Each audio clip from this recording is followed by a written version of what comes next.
What's up, guys? Adam from LN. You guys probably want to know what happened last night. So it started off the shift last night with no jobs.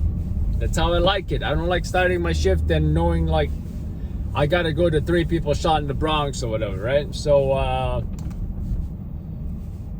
and I said, I hope something happens at an ideal time, maybe midnight, 1 a.m., 2 a.m. But this fire, yep, that was the first job, started at, I want to say around 11 p.m. or so, right? And luckily, the ETA was pretty good, 15 minutes or so.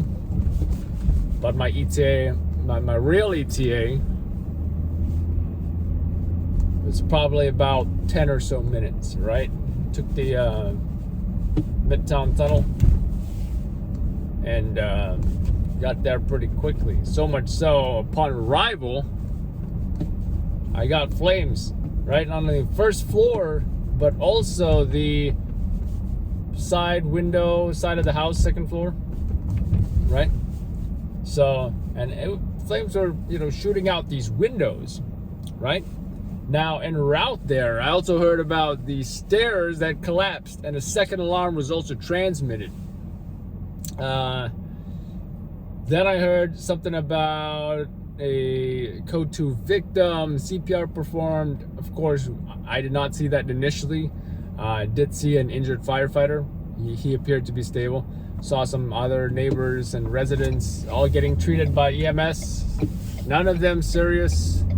But then suddenly I see a victim emerging from the house with all these EMS surrounding them, doing CPR. That was our fatal victim.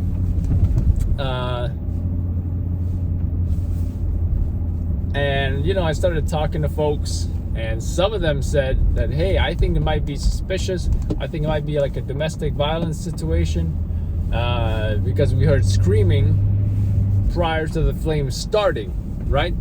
Then I interviewed someone else, and then suddenly out of nowhere, this guy in a Red Cross blanket, I assume some kind of fire victim or resident, gets in his face, cursing at him. I forget what he said specifically, but something about, hey, mind your own effing business, stop giving information that doesn't belong to you. Kind of strange. So I get away from there. I tell the fire marshal. The fire marshal comes to, I would have told the cops. I just told whoever was there. I was like, hey, watch out. There's this disgruntled resident. He's cursing out people and stuff. And that fire marshal went to go calm him down or whatever. Right? So then I went to go send in the video. I went back to the scene. I was waiting for the chief. I was waiting and waiting and waiting and waiting. I waited like probably an hour or so. I was like, man, when is this chief finally gonna look at me? I want to say, Chief, please say something for the press. That did not happen. But what did happen is all that waiting around, that fire rekindled.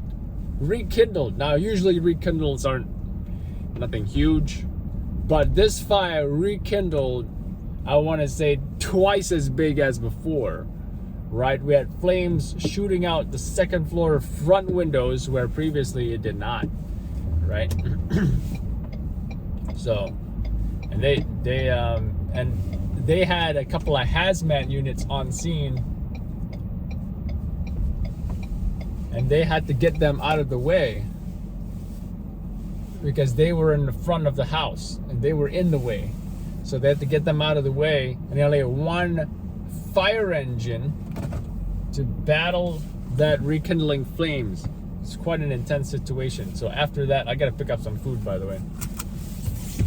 After that, there was I think 2 or 3 people shot in Queens. I had to go back to Queens. That turned out to be a homicide. That was a fatal shooting. Wild night last night. The drive over there was great. No traffic. You can rewatch it on the live stream, and you can watch that full video of that 2-alarm fire. It's 30 minutes long. It's a super long raw footage video. Check it out. I'll see you guys tonight. Adam from LN. I'm out of here.